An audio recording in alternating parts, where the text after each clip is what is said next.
days, day 1,344 of the Trump administration, with 40 days to go until the presidential election. 5 days now until the first presidential debate. And just moments ago, the nation surpassed 7 million confirmed coronavirus cases. The president is in the midst of an election firestorm of his own making, ignited by his public dismissal of one of the cornerstones of American democracy, the peaceful transition of power. He's refused to promise that he'll carry it out if he loses, raising fears of a constitutional crisis. Tonight, Trump held his third rally of the week in Jacksonville, Florida, but avoided the issue, sticking to generally encouraging his supporters to get to the polls. Get your friends, get your family, get your neighbors, get your co-workers, and get out and vote. We have to win this election. Most important election we've ever had. Early voting has already begun. Don't wait. Vote. It's safe. Go out and vote. He also didn't bring up his frequent and baseless assertions that mail ballots are rife with fraud and will cost him the election. But after the rally, he tweeted, quote, "Cheating on unsolicited ballots by political hacks or anyone else is against the law.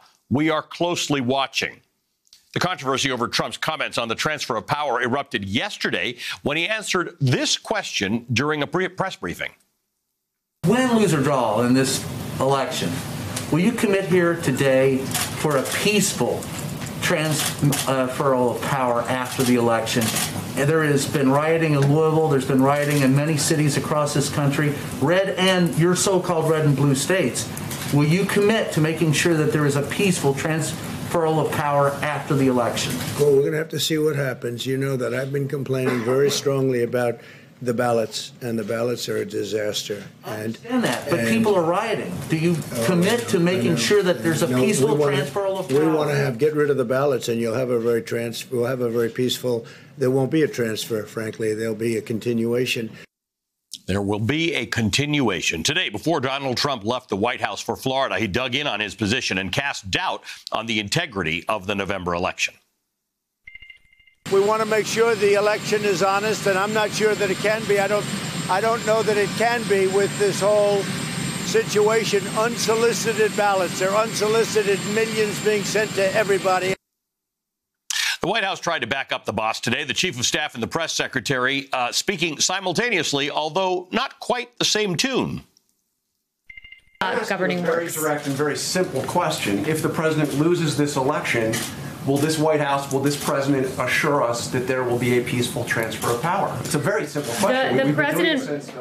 The president will accept the results of a free and fair election. Just to understand this clearly, are the results legitimate only if the president wins? The president will accept the results of a free and fair election. He will accept the will of the American people. So for clarity, if he loses and it's free and fair, he will accept. I've answered your question. If every ballot is counted and if it's a fair election, we have a history of a peaceful transition of power. Here's the other thing that we do know, and bluntly, is that we're continuing to see a perversion of the electoral process with mail-in ballots that are unsolicited.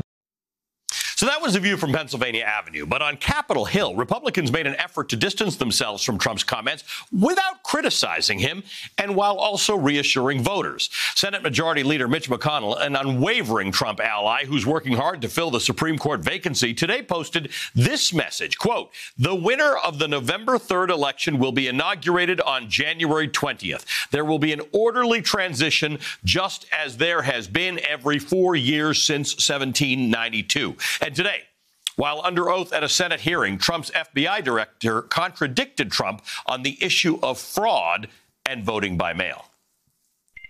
Is voting by mail secure? We have not seen historically any kind of coordinated national voter fraud effort in a major election, whether it's by mail or otherwise.